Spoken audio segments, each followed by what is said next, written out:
Salut à tous et bienvenue pour cet essai de la toute nouvelle Can-Am Origin. Essai réalisé en collaboration avec la concession Escouade Moto Villejuste qui m'a prêté cette machine littéralement toute neuve. Vous allez le voir sur le compteur, elle a à peine 1 ou 2 km. Donc si vous aimez ce genre d'essai et si vous souhaitez supporter et aider la chaîne, surtout n'hésitez pas à vous abonner et cliquer sur like, c'est gratuit et ça m'aide sincèrement vraiment beaucoup. Allez, halte à la palabre et on va s'occuper de cette machine.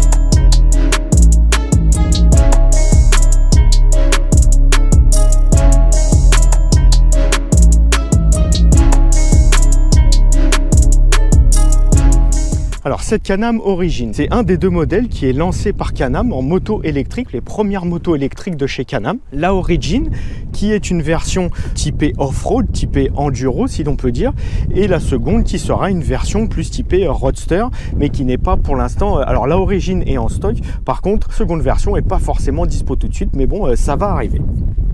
Alors, cette Can-Am Origin, je vous avouerai que ça fait un bout de temps que je l'attends. Depuis qu'ils l'ont annoncé, je suis très curieux d'essayer cette machine. Vous le savez, vous commencez à le comprendre pour les habitués de la chaîne. Les engins électriques, moi, ça m'a toujours attiré. Je trouve que c'est fun, que c'est sympathique. Et c'est tellement grisant de pouvoir rouler tout en silence. C'est vraiment sympathique d'avoir en plus ce couple maximal, enfin tout du moins du gros couple disponible à 0 tour minute. Donc, comme à mon habitude, on va faire le tour déjà d'un point de vue esthétique et extérieur de la machine. Commençons déjà par la face avant. Donc face avant avec un petit saut de vent, vous le voyez, petite bulle transparente. Vous avez donc un phare avec la signature lumineuse. Ici, si je ne me trompe pas, alors on est sur le modèle full qui fait 47 chevaux, 35 kW de mémoire. Il y a aussi un modèle donc bridé équivalent à 125 cm3. Et ici, on est sur le modèle qui dit entre guillemets haut de gamme avec la signature lumineuse LED autour du phare et quelques petits ajouts supplémentaires. Donc ceci étant dit, comme je vous disais, donc le phare, signature lumineuse, donc les deux projecteurs, la signature lumineuse sur les côtés, c'est la face avant spécifique de ces nouvelles machines de chez Can-Am. Ensuite, on arrive donc sur une fourche Kayaba qui n'est pas réglable. Enfin, qui n'est pas réglable, tout du moins sur les bouchons de tête de fourche, il n'y a pas de réglage.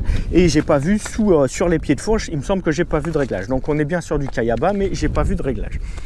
On arrive donc sur des têtes de fourche moulées. Tête de fourche moulée qui ont l'air bien solides, qui ont l'air bien épais. On est sur du tête de fourche moulée qui est assez propre. D'un point de vue du freinage, on est sur un simple disque avec des étriers, avec un étrier Girwan, étrier double piston dit flottant. Système d'ABS bien entendu. On note un gros caoutchouc là, je pense c'est pour atténuer les bruits de vibration et de freinage. Forcément, vu qu'on n'a pas de bruit moteur, on va entendre tous les petits bruits parasites. Donc là, ils ont mis un gros silent block. Ensuite, on est monté sur une jante noire en aluminium de 21 pouces par 1,85 de large, il me semble. La jante noire avec le petit liseré, franchement, c'est assez joli. Moi, ça s'intègre bien avec tout le reste de la machine. La montre d'origine, c'est des pneus Dunlop D605F. Alors, c'est vraiment des pneus... Alors, j'irai pas jusqu'à dire vraiment typé enduro, mais c'est des pneus qui sont plus typés off-road que typés route. Donc forcément, quand on va rouler sur le bitume, ça va croustiller un petit peu, ça risque de glisser un petit peu. Surtout que là, on est sur des pneus neufs, encore une fois. Ensuite, on arrive sur ces deux radiateurs. Vous voyez, il y a les ailettes et il y a un radiateur de chaque côté derrière les ailettes. Et ensuite, une grosse protection avec un sabot en plastique, pour protéger bien entendu toute la tripaille à l'intérieur avec la batterie, parce que vu qui dit moto électrique dit il n'y a pas forcément un moteur en plein milieu, là ça va être la batterie et votre moteur va se trouver à l'arrière. On va regarder ça tout de suite. On passe sur le latéral. Donc sur le latéral, on arrive sur ces clignotants full LED qui sont bien intégrés, qui sont assez sympathiques. Les carénages latéraux, moi je les trouve vraiment beaux avec la petite signature Can-Am, là, les différentes couleurs qui se marient bien. Moi je trouve vraiment qu'elle est très très stylée cette machine. On voit ensuite la boucle arrière qui est ça a l'air d'être de l'acier je pense, ouais ça a l'air d'être de l'acier. Tubulaire, treillis type plus ou moins treillis tubulaire, ça s'intègre bien dans le design, c'est apparent. Moi je trouve que ça va très bien avec la machine. pédale de frein arrière ici. Alors en moto électrique, il y a plusieurs solutions possibles. Il y a soit une pédale arrière, un frein arrière à la pédale comme en moto, soit à l'avant gauche qui remplace l'embrayage. Par exemple, Stark vous propose en option l'une ou l'autre des solutions. C'est vous qui choisissez. Ici, on a une pédale à la place du frein. Mètre cylindre Girwan sur un étrier, simple piston, Girwan à l'arrière. Des pegs, on va dire des repose-pieds typés résolument enduro avec des gros crampons là pour bien vous stabiliser sur la machine. Si vous le remarquez, donc il n'y a pas de cale-pied passager. C'est une machine monoplace, c'est une machine pour les égoïstes, si l'on peut dire. Ensuite, on arrive sur le moteur. Donc ça, c'est toute la partie motorisation et transmission. Donc, c'est motorisé par Rotax. C'est écrit dessus, c'est comme le port salut. Donc, on a un gros moteur qui est sur le monobras, qui sert de bras aussi en transmission. Ça fait un peu transmission de scooter parce que vous avez c'est une chaîne de transmission qui va se trouver à l'intérieur, qui baigne dans l'huile de mémoire et qui arrive sur ce monobras du plus bel effet. Donc sur ce monobras, on arrive donc sur cette jante avec un moyeu central, avec le petit logo Can-Am à l'intérieur. Franchement, moi j'adore, c'est vraiment joli cette jante avec les rayons et ce moyeu central. Moi je trouve que ça donne vraiment un style vraiment sympathique à cette moto. Le pneumatique arrière également, on est sur du Dunlop D605. Pareil, vraiment plus typé off-road que route. Alors c'est pas impossible de faire de la route, mais il va falloir faire attention à la tenue de route sur route, bien entendu. Tant qu'on est là, on arrive sur l'amortisseur. Amortisseur Kayaba avec une protection en plastique pour éviter d'abîmer le plongeur, la tige. C'est vraiment propre. Un réglage en détente, un réglage en précontrainte et un réglage en compression. Le réglage de compression se trouve sous la selle. Donc il va falloir démonter la selle. Il y a une petite clé Allen là-dedans. Je vous montrerai comment on fait. Et on accède au réglage de compression. Ensuite, on revient sur l'arrière. Donc, comme je vous disais, sur l'arrière, on a cette coque avec les systèmes Link. Vous voyez, sur l'arrière, on a des systèmes Link. On les a également sur l'avant. C'est les systèmes de fixation rapide de Can-Am. Donc, on arrive sur cette coque arrière, cette partie arrière qui intègre votre feu, votre éclairage de plaque et qui va donc finir l'arrière de cette machine. Alors le style, on aime, on n'aime pas, c'est assez futuriste, moi je trouve que c'est assez sympathique, ça change un petit peu. Et on a ce passage de roue qui est directement intégré à la machine, ça fait propre, ça finit bien le garde-boue. Moi je trouve que c'est une finition qui est très propre. Ensuite, on arrive sur l'arrière. Sur l'arrière, on a ce feu arrondi qui va servir feu stop, enfin tout est ici. Les clignotants LED, tout est en LED bien entendu, 100% LED, clignotant LED et votre éclairage de plaque qui se retrouve sur ce petit bec de canard arrière là, avec votre support éclairage de plaque et la fin du garde-boue. Ensuite, on passe de l'autre côté. Donc de l'autre côté, comme je vous disais, étrier de frein, Girwan, monopiston flottant. On retrouve toujours cette jante et ce carter, comme je vous disais, qui nous rappelle les transmissions de scooter, les CVT de scooter. Ici, on est sur une transmission donc par chaîne à bain d'huile. Vous voyez, ici, il y a des arrivées, il y a des tuyaux. Sûrement, ça, c'est du refroidissement moteur. Pour moi, c'est du liquide de refroidissement pour le moteur. Et ici, pour moi, tout ce carter, pour moi, il y a de l'huile là-dedans pour lubrifier cette transmission. Ici, à l'intérieur, on voit des tresses de masse, on voit de la tripaille électronique. On est sur une machine électrique. Donc, forcément, il faut qu'il y ait un passage d'électronique, un passage de câble.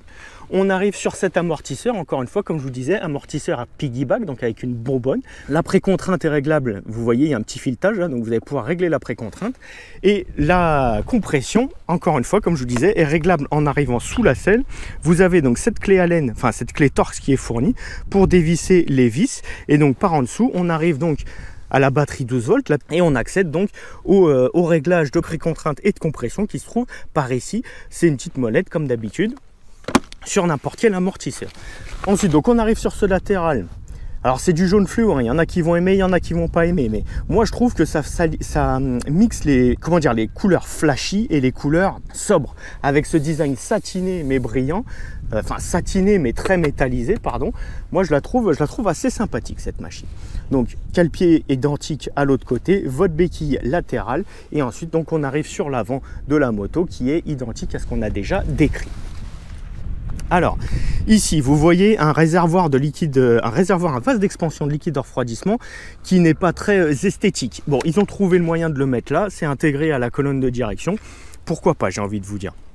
On passe sur ce T de fourche supérieure, donc T de fourche supérieure avec un petit guidon là typé MX identifié Can-Am, avec un joli bouchon là de colonne de direction Torx qui est assez sympathique aussi également. Et on arrive sur des commodos qui sont assez, pour ainsi dire, assez spécifiques et assez déroutants. Donc là on arrive à un contacteur donc coupe-circuit, le bouton de démarrage et votre poignée d'accélérateur. Poignée d'accélérateur qui a une double fonction, vers l'avant, un peu comme les 3 roues Can-Am, et vers l'arrière, beaucoup plus standard pour les motards. Et de l'autre côté, alors là c'est l'orgie de boutons, on a carrément une Game Boy sur le commodo gauche. Donc vous allez avoir un bouton pour régler le volume, pour changer les pistes, pour parler, ça c'est pour changer les modes de conduite, ça c'est pour naviguer dans les menus, un bouton retour, un bouton application, les clignotants, le klaxon, les phares, enfin bref c'est une orgie de boutons ce commodo. Je vous détaillerai ça un peu plus en détail quand on aura allumé le compteur.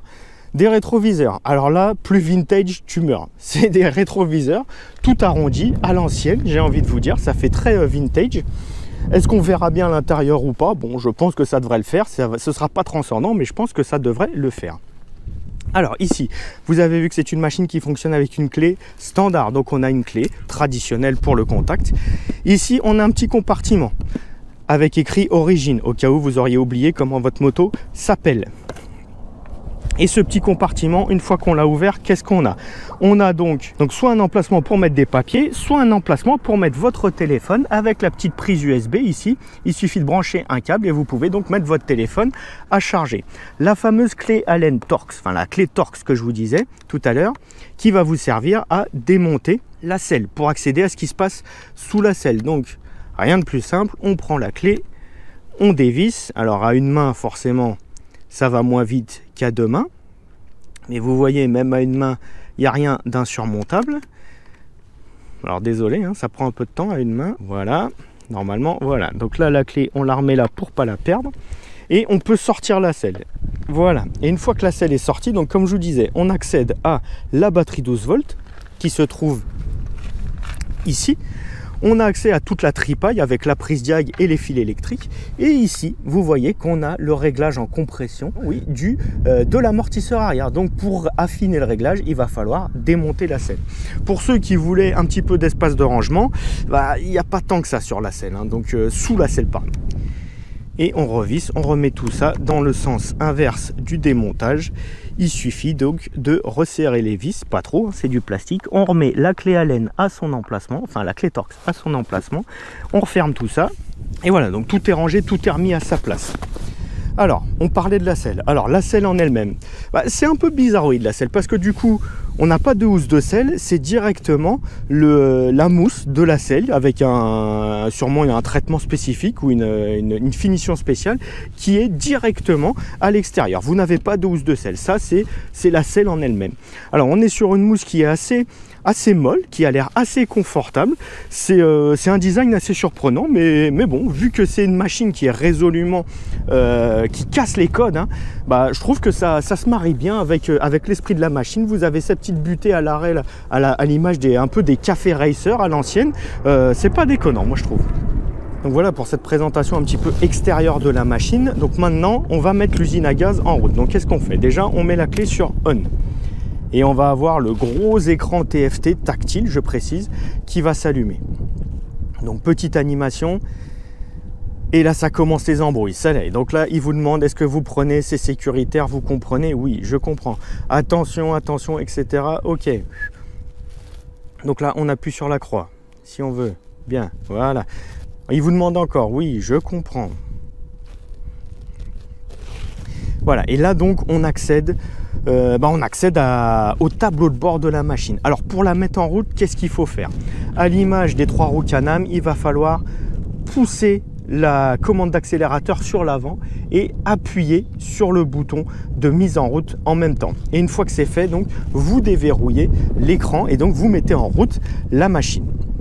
Alors comme vous le voyez, ça y est, on est assailli par des icônes, par des informations. Donc vous avez des icônes de téléphone, de médias, comme je vous disais, des statistiques, les préférences, réglages, enfin les réglages du véhicule, les préférences, et vous avez l'onglet énergie. C'est là que vous voyez un peu votre management de l'énergie. Donc là vous voyez, batterie chargée à 100%, on a à peu près 123 km d'autonomie. vous avez l'Apple CarPlay. Donc, à savoir, il y a une application spécifique Can-Am pour cette machine et c'est compatible avec l'Apple CarPlay.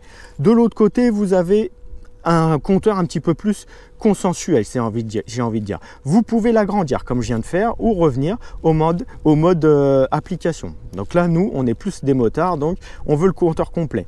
Donc là, vous avez tout ce qui se passe du côté état moteur. Vous avez le trip, enfin là, c'est l'odomètre. Vous voyez, la machine, elle a 2 km. Comme je vous dis, elle est 100% raid neuf. Ici, votre plein, donc la charge batterie, votre température batterie. Donc votre autonomie restante et ici vous allez voir votre consommation en watts par kilomètre. Un petit indicateur sur la température, l'heure, bon après c'est assez tranquille, c'est assez standard comme tableau de bord. Vous voyez le petit icône ici, TC, Traction Control.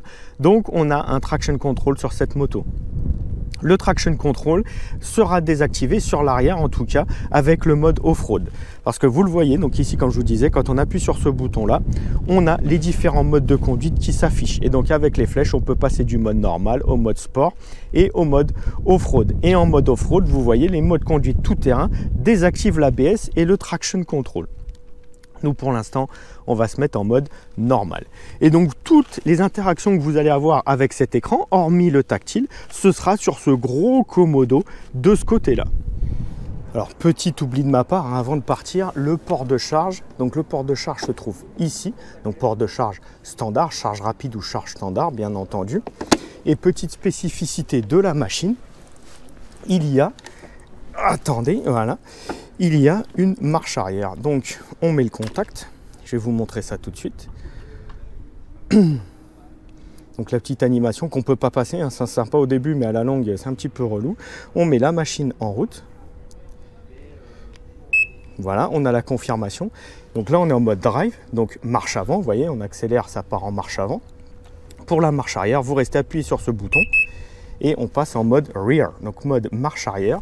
Et pour faire fonctionner la marche arrière, au lieu d'accélérer simplement, vous allez pousser vers l'arrière et donc la machine part en marche arrière.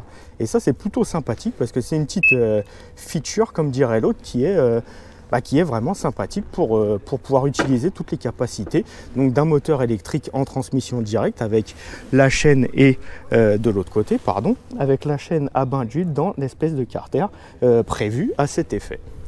Bon bah voilà, on a fait le tour en statique de cette machine et je vous avouerai que ça m'intrigue vraiment de voir comment se comporte cette machine. Donc bah écoutez, je vais m'équiper et on va tout de suite aller faire un tour sur les petits chemins et ensuite un petit peu sur la route pour voir ce que ça donne. Allez, c'est parti. Donc comme je vous disais, on met le contact, on pousse l'accélérateur sur l'avant, on appuie sur le bouton, on recommence. Et voilà, donc là on a accès directement à la machine. Je ne vous ai pas montré la signature lumineuse, donc comme je vous disais, là vous avez votre longue portée qui s'allume, la signature, les DRL sur le côté et à l'arrière. Vous avez donc pareil les latéraux qui s'allument et le milieu ce sera votre feu stop. Allez, on est parti, on enfourche la machine. Alors à savoir, c'est une machine qui est assez haute mine de rien. Moi je fais 1,75 m, je suis sur la pointe des pieds. C'est parti, on a désactivé la machine, on a activé pardon la machine. Alors là on est en mode normal, vu qu'on est en off-road, on est des fous, on se met en mode off-road. Si j'y arrive. Voilà, mode off-road. Donc là vous le voyez, on est passé en mode off-road. Donc là on est sur les chemins, donc là normalement, voilà, on n'a plus de traction control, vous voyez, l'ABS c'est off. Et chose intéressante que je vous ai pas parlé tout à l'heure, consciemment, donc quand on accélère normal comme sur une moto, et si on pousse vers l'avant en roulant, vous voyez qu'on fait du récupératif, alors que si j'arrête de pousser, elle fait moins de récupératif. Donc quand on pousse la poignée d'accélérateur sur l'avant, on force le frein régénératif et donc on peut manager, gérer sa recharge de batterie. Donc comme je vous disais, suspension arrière réglable, suspension avant non réglable. Donc là je me mets en position debout très bonne, enfin très bonne, on a une bonne position debout. Avec, on peut bien mettre le poids sur l'avant, on a une bonne visu de ce qui se passe, donc on met un peu plus de poids sur la fourche.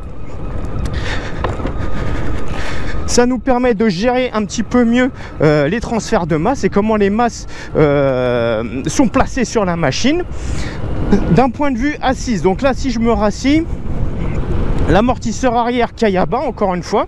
L'amortisseur arrière a l'air plutôt bon. Alors on n'est pas sur du Fox, on n'est pas sur du ultra haut de gamme non plus, mais ouais, ça fait son boulot, c'est correct. C'est même, j'aurais même tendance à dire que c'est même plus que correct.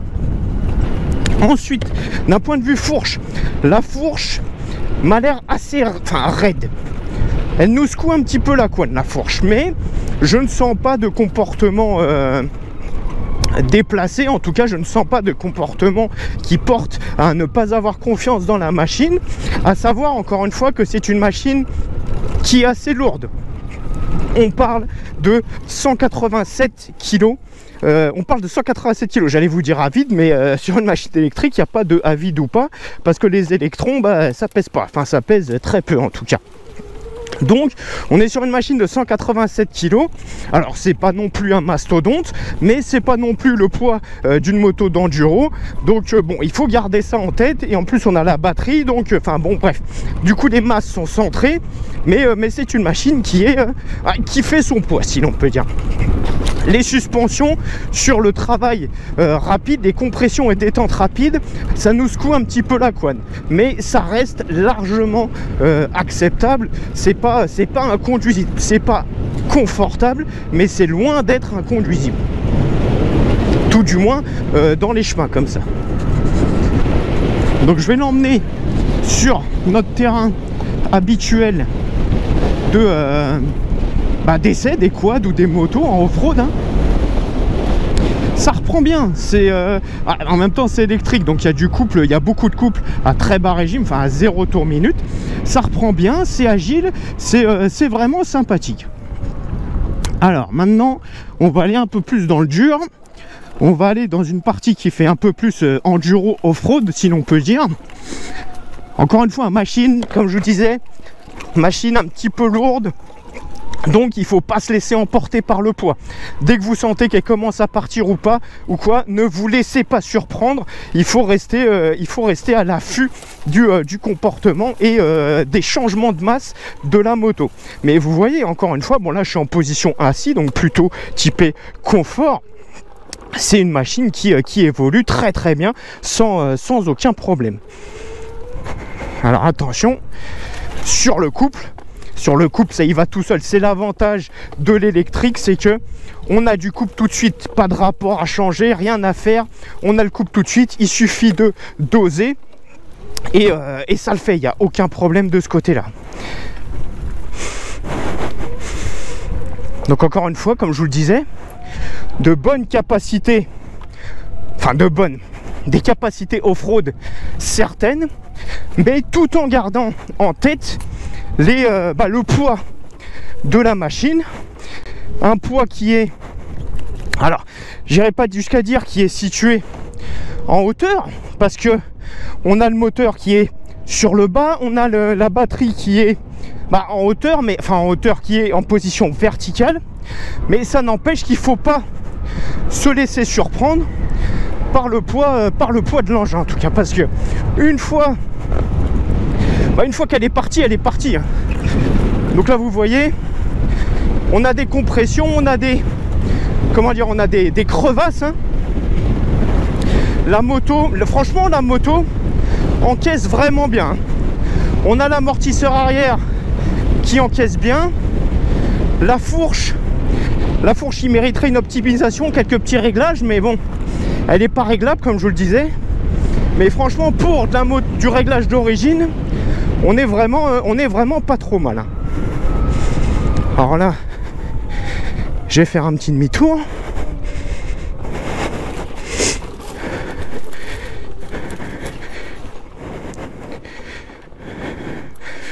Voilà.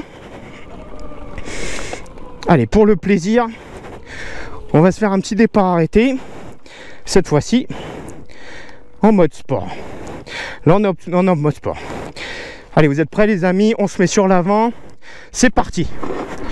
Donc ça glisse un peu de l'arrière. Ah, ça vous envoie fort, hein. Ça vous envoie bien. On sent que dès que le moteur a pris de la traction, ensuite il balance le couple et ça y va. Et là encore une fois, vous voyez, gros trou, compression. On se lève, on travaille sur les cuisses. Les suspensions travaillent plutôt bien, hein. Alors encore une fois, c'est pas parfait, mais franchement, je trouve que les suspensions travaillent plutôt bien quand même.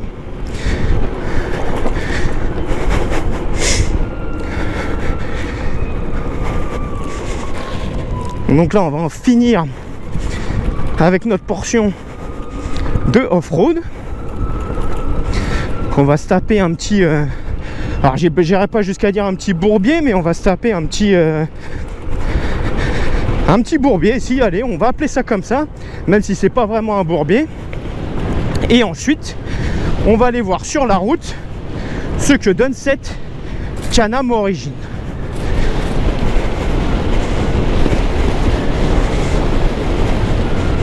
Et c'est vrai que ce frein régénératif là à doser, ça vous évite de prendre sur les petites décélérations, ça vous évite de prendre les freins mécaniques, et en plus vous faites du récupératif, donc vous récupérez de l'énergie dans votre batterie. C'est toujours bon à prendre, j'ai envie de dire. Donc là nous y voilà dans cette partie un petit peu plus technique, un petit peu plus marécageuse. Je vais essayer de pas me planter, parce que déjà je suis pas équipé pour ça, et de deux, j'ai pas envie de ramener la machine en vrac. Alors là du coup le traction control se met en route, parce que je sais pas, parce que oui, je me suis mis en mode sport, donc forcément le traction control s'est remis en route, donc du coup il me limite un petit peu, mais n'empêche qu'on a quand même réussi à passer le bourbier, et donc on s'en sort plutôt pas mal. Donc là forcément le pneu arrière il glisse à mort parce qu'on était dans la boue, dans la gadoue comme disent les enfants, mais on a quand même réussi à s'en sortir en étant en mode en mode off-road. Du coup la machine, bon bah forcément on l'a un petit peu salie, mais donc là on va s'attaquer à la partie route et on va voir ce que ça donne donc sur la route. Donc là on va attaquer la partie ville comme d'habitude, hein.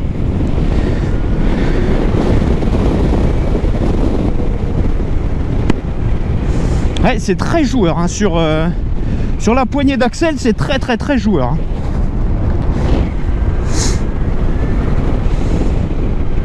C'est normal, c'est de l'électrique, c'est fait pour ça. Donc là en ville, tranquillou.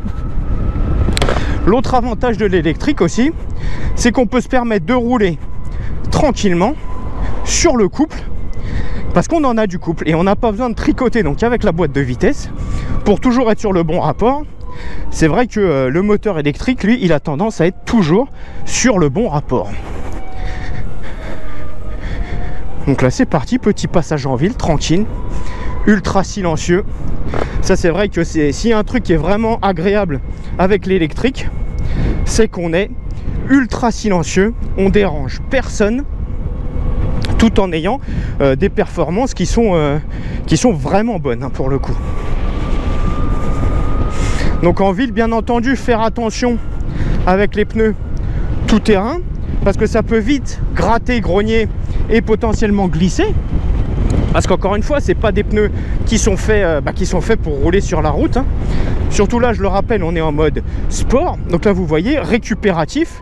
Donc la moto fait pas mal de freinage régénératif et on prend les freins que vraiment sur la dernière partie du freinage pour vraiment stopper la moto, quoi. D'un point de vue agilité, j'irai pas jusqu'à dire qu'on est sur un vélo, parce que on sent quand même l'embonpoint de la machine, mais ce n'est pas handicapant. Et pour une moto électrique, parce qu'il faut savoir que les véhicules électriques sont assez lourds, hein, parce que forcément les batteries, tout ce qui est batterie, etc., ça pèse, et c'est du poids que vous gardez tout le temps. Que votre batterie soit chargée ou déchargée, vous gardez la même masse. A contrario d'un véhicule thermique, où quand à plein vous avez votre poids tout plein fait, comme ça s'appelle, et à vide, vous avez votre réservoir vide, et forcément vous avez une machine qui est plus légère et donc plus agile. Donc la petite axelle, on va laisser la personne devant partir, 30 km/h, gaz. voyez, ça pousse. C'est ça l'avantage de l'électrique. Alors on sent que le contrôleur, alors que ce soit le contrôleur ou le traction control, on sent qu'on n'a pas toute la patate tout de suite. On sent que ça régule. Par contre, une fois que le moteur est lancé, on sent la puissance qui arrive et on sent les watts. On sent que le contrôleur lâche tous les watts et du coup, ça pousse. Il n'y a pas à tortiller, ça pousse. Donc encore une fois, pneu à crampon, pneu à tétine, tout neuf. Donc on va pas faire des folies sur les mises sur l'angle, surtout qu'en plus ça sent un peu le mazout là par terre. Mais ça pousse correctement même. Et vous voyez là, ne serait-ce que pour décélérer, au lieu de prendre les freins, je pousse ma poignée d'accélérateur sur l'avant. Et donc ça me permet de faire du régénératif, donc de recharger un petit peu la batoche, tout en me faisant perdre de la vitesse et de réguler ma vitesse du coup.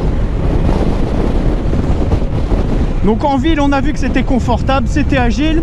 En parlant de confort, alors la selle est très glissante. Donc comme vous voyez là, je glisse, du coup la selle est assez glissante sur du sec. Donc j'imagine si c'est un petit peu humide, la selle doit être encore plus glissante. Donc bon, c'est vrai que là, petit bémol de ce côté-là, on a un revêtement de selle qui est plutôt glissant.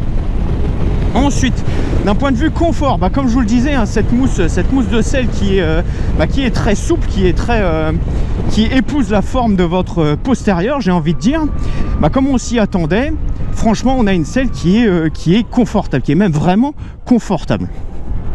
Donc ça, c'est plutôt un bon point. On a vu que les suspensions en off-road se comportaient bien. Et sur route, franchement, alors là, on va passer sur la partie avec quelques dodanes, mais sur route, ça a l'air de bien se comporter également. Là, que ce soit donc dans les ronds-points où on arrive à bien placer la machine, on n'a pas de mouvement parasite de la machine. Encore une fois, faire attention aux pneus. Donc là, premier dodane, je me suis mis debout volontairement, je sais pas, machinalement, je me suis mis debout. Ça encaisse très très bien le premier dodane. Deuxième dodane, je vais rester posé sur la selle. Ça encaisse vraiment bien le deuxième dodane aussi. Bon, encore une fois, on est sur des suspensions qui sont résolument tarées souples pour l'efficacité et le comportement en off-road. Après, bon, si vous faites beaucoup de route, il va falloir les durcir un petit peu. Mais si vous faites, entre guillemets, du mixte route et off-road, les suspensions ont l'air déjà bien tarées d'origine.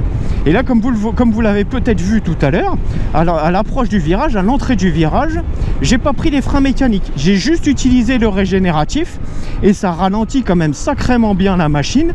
Et encore une fois, en rentabilisant l'effort de freinage, au lieu de vraiment faire du frein mécanique et donc de dissiper la puissance de freinage en chaleur et donc en perte pure, et là on utilise ce régénératif. Vous voyez la jauge bleue là qui augmente en fonction de l'effort régénératif qu'on met.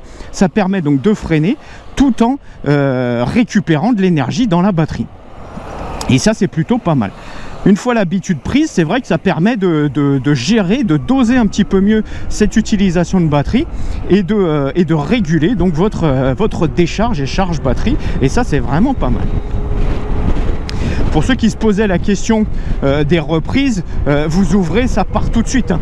Alors encore une fois, bon là je suis en mode sport, je sais pas si le traction control est activé, j'ai pas le petit voyant, mais tout du moins j'ai l'ABS et on sent que ça régule. Alors c'est sûr que le contrôleur moteur et le contrôleur batterie, en tout du moins le contrôleur véhicule, il régule parce qu'on sent qu'il ne vous met pas toute la puissance d'un coup. Par contre, une fois, comme je vous disais tout à l'heure, hein, une fois qu'il vous balance la purée, vous avez la puissance et on le sent. C'est vrai que c'est une sensation un peu bizarre parce que on sent la poussée qui augmente graduellement en fonction de la vitesse de rotation du moteur électrique. Et ça, c'est vraiment assez sympathique. Ça pousse sans avoir besoin de changer de rapport ou quoi que ce soit. Ça pousse et c'est vraiment très agréable comme sensation. Sortie de virage, remise des gaz, vous voyez, ça vous catapulte en sortie de virage. C'est vraiment ce qui est kiffant avec ces véhicules électriques, c'est d'avoir beaucoup de couple bas dans les tours, et donc ça vous propulse, ça vous catapulte. Dès que vous faites une action sur la poignée de gaz, ça vous catapulte une fois que la moto est en marche, et c'est vraiment grisant, c'est vraiment super agréable. Je vous dis ça parce que j'ai roulé quelques minutes, hein, c'est pour ça que j'ai pas fait de vidéo là-dessus, mais j'ai roulé quelques minutes la Stark Varg et en version full, donc 80 chevaux électrique, c'est juste une dinguerie. C'est vraiment diabolique, c'est fou, c'est fou. Et ça, j'avouerais que j'aimerais bien, je kifferais bien tester cette Stark Varg là un peu plus longuement, un peu plus dans le détail, parce que c'est une machine qui m'intrigue vraiment là. Donc là, vous voyez volontairement, enfin je sais pas si vous avez fait attention, mais volontairement sur le dos d'âne, à la descente du dos d'âne, donc j'ai mis un peu de gaz, je me suis placé sur l'arrière et tout de suite ça délaisse l'avant. Elle ne demande que ça, une fois que la puissance arrive, elle ne demande que ça, que de lever un petit peu. C'est vraiment joueur comme machine. Et en mode sport, c'est clair qu'il... Bon, vous voyez là, j'ai départ de feu rouge, j'ai tout de suite placé mon pied pour le changement de vitesse sur le sélecteur. Sauf que encore une fois, véhicule électrique, donc on n'a pas de sélecteur. Donc comme je vous disais, hein, c'est vraiment bluffant ce type de machine. Alors je sais, on n'a pas le bruit du moteur thermique, que j'adore également, mais le comportement moteur électrique, moi j'avoue, je suis fan de ce type de produit. Donc là on a un petit peu usé les pneus, donc je me permets de prendre un petit peu plus d'angle sur les prises de virage. Et quand bien même on a des pneus orientés off-road, sur la route on a un très bon comportement des pneus. Il n'y a pas de souci à faire de ce côté là, tant que vous restez raisonnable, on va dire, tant que vous ne faites pas vraiment l'imbécile heureux, il n'y a pas de problématique de comportement pneumatique en tout cas. Donc là on en a fini pour notre portion en ville. Encore une fois, vous voyez, j'use et j'abuse de ce frein régénératif. Une fois qu'on a pris le pli, c'est vraiment sympathique ce régénératif là. Donc on va faire un petit peu de national et ensuite on va faire une petite incursion sur l'autoroute pour voir à combien ça roule cette machine. C'est donné à 129 km/h. Sur les papiers d'homolo et sur la fiche technique, c'est donné à 129 km/h. On va voir ce que ça donne.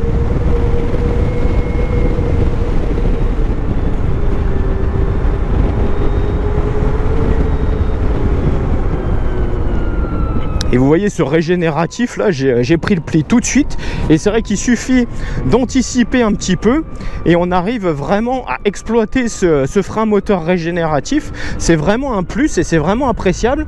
Surtout d'avoir la main sur ce frein moteur régénératif, parce que souvent, si ce n'est tout le temps, les machines électriques ont ce régénératif. Par contre, elles l'ont par défaut. Et vous ne choisissez pas la quantité de régénératif. Et c'est vrai que y a des fois on aimerait bien faire un peu de roue libre, et avec le régénératif, on peut pas forcément rester en roue libre. Et là, de pouvoir doser et gérer ce frein régénératif, ça vous laisse le contrôle total du comportement de la moto, et c'est vraiment non négligeable et c'est vraiment sympathique.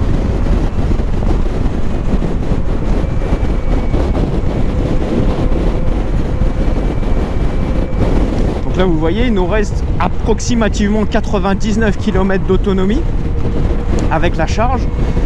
Donc on va tout de suite se diriger vers l'autoroute pour voir ce que ça donne, le comportement de la machine à plus haute vitesse. Et ensuite on reviendra, parce que ça par contre c'est vrai que c'est un des inconvénients des véhicules électriques, c'est toujours cette peur de tomber en panne, hein. Alors après, avec un véhicule thermique, on se dit on trouve une station service, on refait le plein, fin de l'histoire. Là, avec un véhicule électrique, malgré le fait qu'il y ait des charges rapides, c'est toujours un peu compliqué de se dire est-ce que je vais tomber en panne d'électricité ou pas, quoi, parce que ça se recharge pas aussi simplement qu'on fait un plein.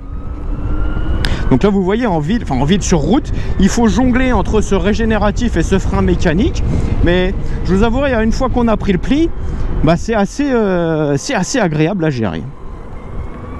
Donc la prise d'angle, moto sur l'angle, ouais, pas de comportement bizarre avec les pneumatiques, ça gratte pas, c'est plutôt sympathique. Bon, là on va laisser partir les gens, on va essayer de s'insérer un petit peu sur l'autoroute.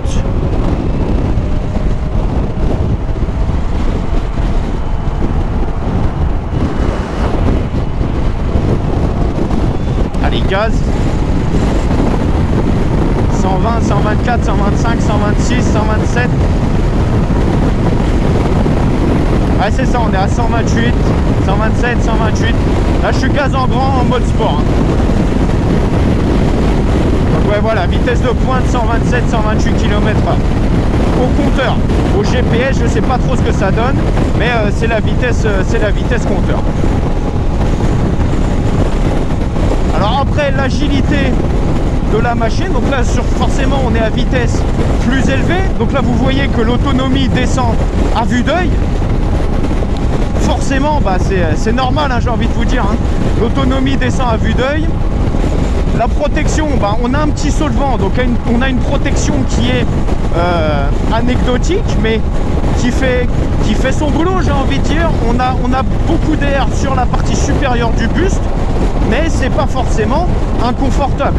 Après, à savoir que c'est pas non plus une machine qui est faite pour enquiller les kilomètres. La position de conduite, vous voyez que j'ai les genoux qui sont bien dans les petites poches là, les petites pockets là qui sont sur le réservoir. Donc ça vous permet de bien serrer la machine entre les cuisses. On a une position qui est assez droite, mais néanmoins qui est assez confortable. Donc non, franchement on est bien. On a une bonne position de conduite sur cette machine. Alors là, on va arriver sur la partie habituelle où on a notre parabole à gauche. C'est là qu'on va un petit peu jauger du comportement des suspensions de cette machine. Donc là, pour l'instant, on s'insère tranquillement.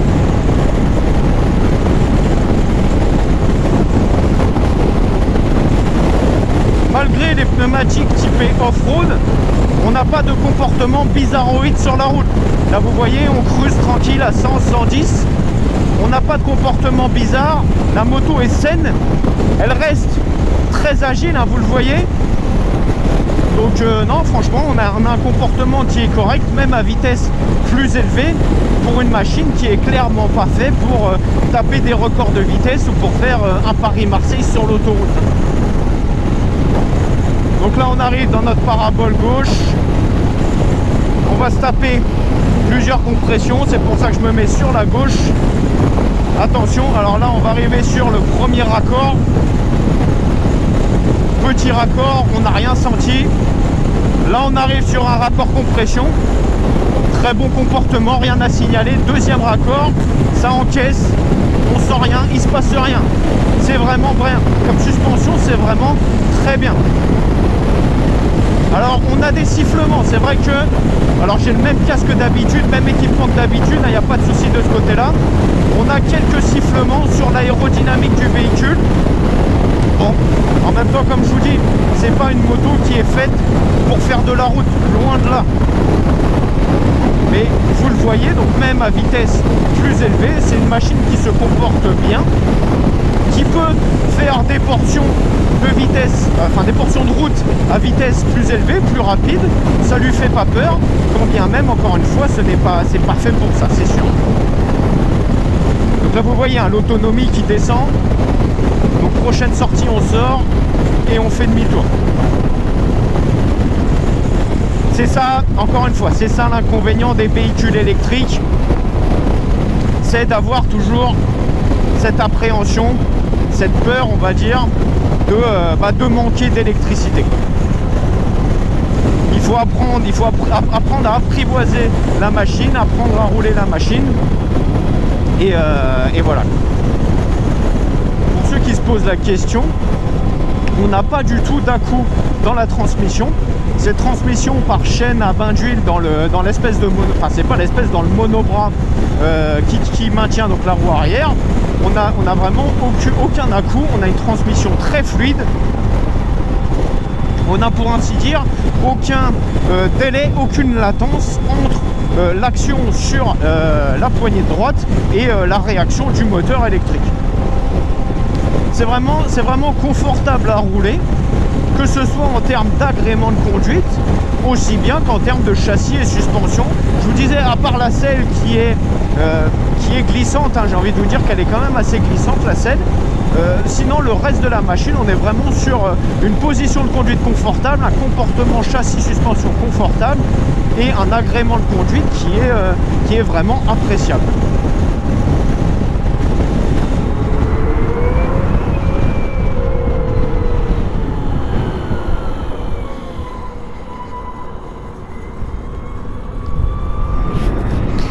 Allez, dernière petite accel pour le plaisir, on va le laisser partir. On est en mode sport, donc comme d'habitude, reprise à 50 km/h. Il n'y a personne, allez, gaz. On se penche un peu sur l'avant parce que ça déleste un petit peu. Ça reprend bien. Hein. C'est ça le kiff des véhicules électriques, c'est qu'on a cette puissance, on a ce couple qui est vraiment disponible. Et sur, j'ai envie de dire, sur un twist de la poignée, hein, juste sur une action du poignet, on a ce couple qui est disponible à la demande et c'est vraiment confortable.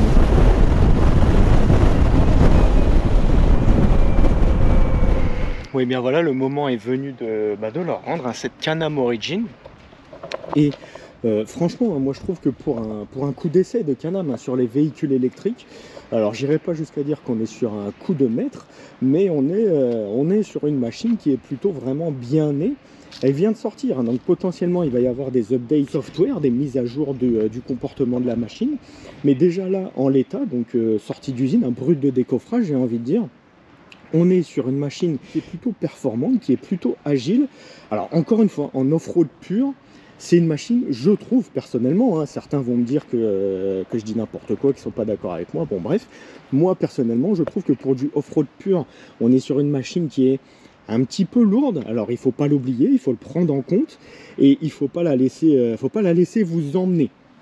Donc il faut anticiper potentiellement les pertes d'adhérence et également il faut anticiper les changements, les mouvements de masse de la machine. Mais une fois que vous avez intégré ça, comme je vous le disais, hein, que ce soit le frein régénératif qu'on dose nous-mêmes, ça je trouve que c'est vraiment top. La puissance est disponible, le moteur est péchu. Alors on est limité à 129 km/h, donc pour ceux qui vont vouloir faire de l'autoroute, doubler, vous allez me dire que ça aurait été bien un petit 135, 140. Certes, ça vous permettrait de doubler un petit peu plus confortablement. Alors après, comme vous avez vu, hein, l'autonomie fond comme neige au soleil, ne serait-ce qu'à 110 km/h. Donc c'est clairement pas des machines qui sont faites pour bombarder sur l'autoroute. Parce que là, vous voyez, en tout et pour tout, j'ai fait quoi? J'ai fait 44-45 km et j'étais à la moitié de la batterie. Donc on est loin des 120 ou 150 km annoncés. Là, avec un roulage comme je faisais, là, on est sur 80 km d'autonomie. Bon, encore une fois, c'est pas fait pour faire des longs trajets à vitesse soutenue. En off-road, je pense qu'il y a moyen de lui soutirer le kilométrage qui est annoncé. Après, sur la version Roadster, qui est plus amenée à rouler sur la route, c'est sûr que là, à l'autonomie, je ne sais pas si ça risque de poser problème, mais il va falloir bien garder dans un coin de la tête la consommation électrique. Mais franchement, sinon, hormis ça, encore une fois, pour les personnes qui ont les moyens, parce que bon, c'est sûr que c'est des machines qui ont un coût, c'est des machines qui ne sont pas données, clairement, hein, je ne vais pas vous mentir. C'est des machines qui sont bien nées, c'est des machines qui sont efficaces, mais c'est des machines qui ne sont pas données. Donc pour les personnes qui peuvent se le permettre, qui ont le budget ou qui souhaitent acheter ce véhicule pour rouler en ville, pour faire des petits trajets quotidiens, pour aller au boulot, franchement, pour moi, c'est une bonne pioche, cette machine. Alors après, certains me diront que ce modèle donc spécifique Origin, donc orienté off-road, je suis d'accord avec vous, ça empiète un peu sur les plates-bandes de la Stark Varg. Et la Stark Varg, qui existe en modèle donc pur enduro et en modèle homologué, on est sur une machine qui a 12-13 000 euros, qui fait 80 chevaux. Niveau autonomie, je ne sais pas trop comment on se situe. J'ose le dire, je pense qu'on est sur une autonomie plus ou moins similaire. Mais c'est sûr qu'avec la Stark Varg, on est sur une machine moins chère, plus performante, plus légère également. Et plus jolie. Il faut dire que c'est vrai que la Stark Varg, niveau design, niveau beauté, pour moi, je suis amoureux de la Stark Varg, c'est vrai. Après, c'est sûr que ça ne se place pas exactement sur le même segment. Là, on est plus sur une moto typée trail routier qui peut faire du off-road, alors que la Stark Varg, c'est plutôt l'inverse. C'est vraiment un enduro homologué qui est orienté enduro et qui peut rouler sur la route. Quand bien même, encore une fois, pour moi, cette Can-Am Origin, pour les personnes qui peuvent se le permettre, c'est vraiment une bonne chose. Si cette vidéo vous a plu et que vous souhaitez supporter et aider la chaîne, abonnez-vous, cliquez sur like, c'est gratuit et ça m'aide sincèrement vraiment beaucoup. Et on se retrouve très bientôt dans la prochaine vidéo. Allez, salut. Even when you feel low, you can still go. Even when you feel slow, you can still go. Even when there's no hope, you can still go. I never answer to no, man, I still go.